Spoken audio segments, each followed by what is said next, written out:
So, sweet and sour fish fillet with tofu. So, ginamit ko dyan guys, 2 pirasong toko na buo. Tapos, hinati sa 4 yung isa.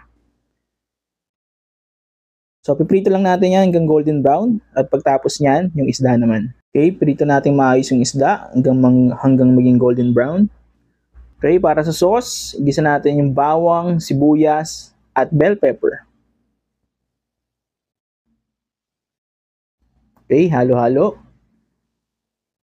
Soy sauce, ketchup, at syempre, pineapple juice. Isang lata yan ng pineapple juice.